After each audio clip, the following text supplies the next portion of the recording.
Hello and welcome back to DIY with Jeannie. So today, we're in a new place. I am in Oklahoma at the moment, and I have been thrifting here. So I want to show you some things I got, but I've also been to a local quilt shop. So I want to show you some things that are happening. So I was at a thrift shop here in town, and the town happens to be Poto, and I don't know the name of the thrift shop. But what I found was a whole bag of these yo-yos. Now, they're the stuffed kind, and I think they were using them for some sort of a wreath project. But I got them, and I was like, if you've ever seen a yo-yo quilt top, they are so cute. So let me show you what I'm going to do with them, and we'll go over it at a later date when we'll put some more together. But this is what I'm doing with them. So I'm going to make a quilt top that basically is just decoration because it's got, as you can tell, holes. But it makes the cutest little covering for the foot of a bed or over a rocking chair. Not much for a blanket, but it does do really well for just a decorative quilt. And I think they're really cute. You can also do a really cute one. Same idea, but the way you put them together, they look like hexagons, and the way they puzzle piece together.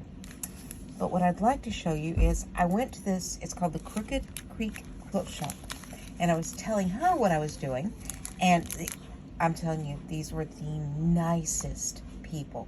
Nicest people. If you are in the Greenwood, Arkansas area, Fort Smith, or you come through there, Crippled Creek Quilt Shop is such a cute little place, and they had just some amazing buys. But I'm going to show you a couple of things. But they were awesome, and I wanted to give them a shout out because they deserved it. But anyway, I was telling her about these yo-yos, and she goes, "Have you ever seen the Quick Yo-Yo Maker?" No. She goes, "Let me show you how it works." So of course, let me show you how it works. Girl, gotta have it. So I, of course, bought two different sizes. I bought this one, which makes about a 2.5 inch. This is the size of the yo-yo. So let me show you. I'll grab one of these that I've already got. So that shows you how much bigger this one makes. It makes this size yo-yo. And then I got this one, which makes 1 3/4, which again is much bigger than the one I had. They also had different sizes. They had one that made this size. They had one that made a smaller size than that. And I went, no, this girl don't want to do that.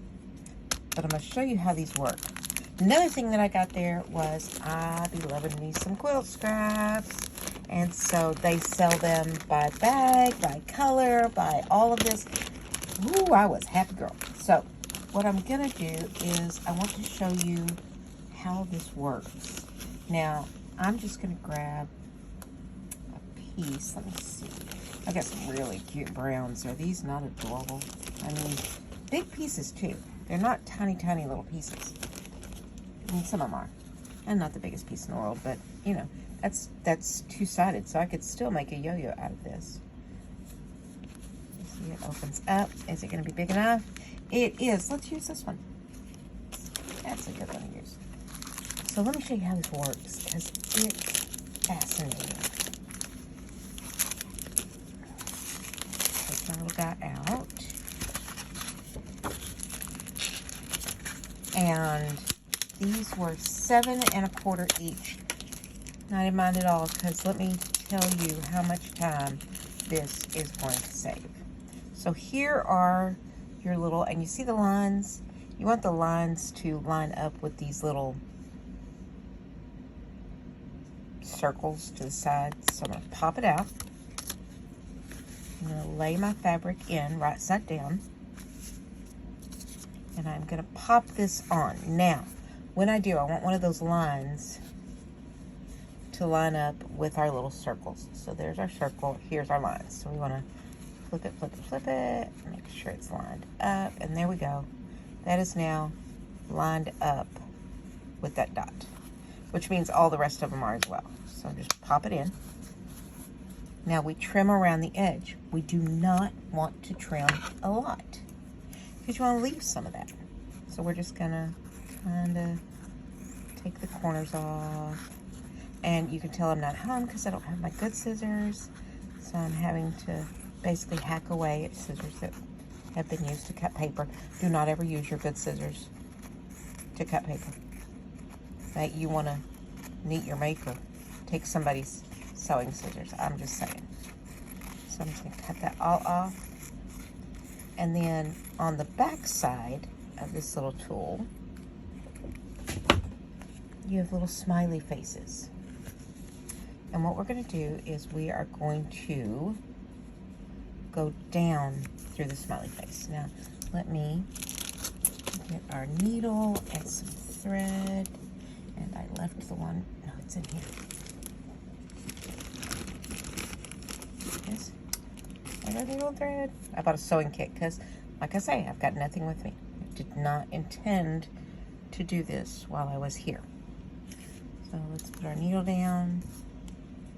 Let's get some thread going. So I get a nice piece. Cut it. Now I really need my needle threader because the girl cannot do this anymore. I'm getting old. Oh, looks like we're gonna have to just suffer through. All right.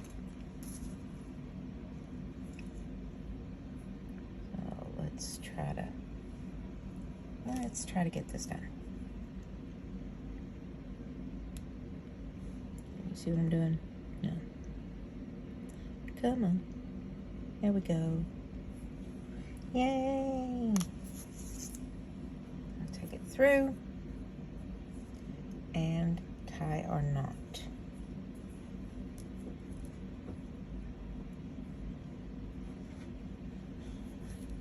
And I want to tie a substantial knot. And it doesn't matter because you'll see in a minute how we're going to use that knot. So now we've got our needle. So we want to take, and you want to go down, and remember these, they line up with all those holes. So we want to make sure we catch our thread, our material, down through the hole. Then back up through the smiley face. You want to make sure, first you fold over, but you want to make sure you catch that fabric. See how I've caught that fabric? Back up. Go to the next one.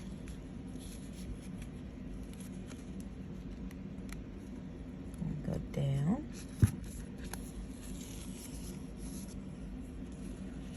Make sure I've got that nice and taut.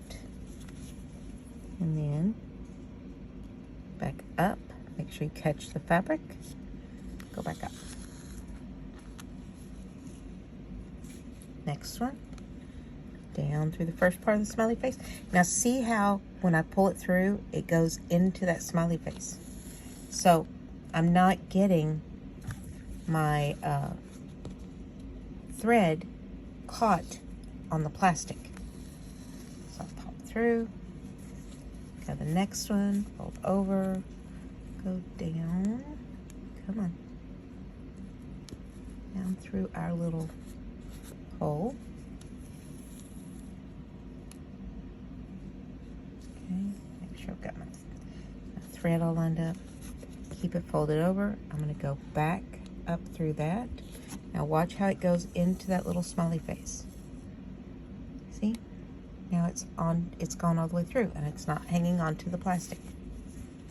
Next one, go down and up. Now I am going to finish this up real quick and then I'll show you our next step. Okay, so I have where I started and now where I ended. See how they're side by side. So what we're going to do is we're going to pop it out. We're going to take this one from inside and we just unhook everybody. Okay, now I'm going to take that beginning piece and I'm going to start pulling it and gathering. See how we're gathering it up? We just want to make sure we keep it all popped inside because we've already folded it over. We've already got it set to where it needs to be. Let's pop it in.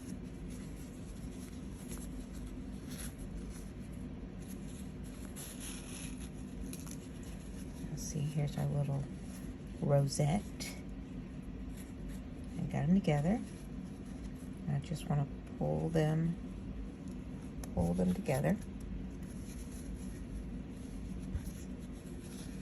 So here is our little yo-yo. Make sure you want to get it all flattened. And now I'm going to take these two pieces. I'm going to tie a knot. First, I want to tie it really taut so it pulls that little rosette together. Put my second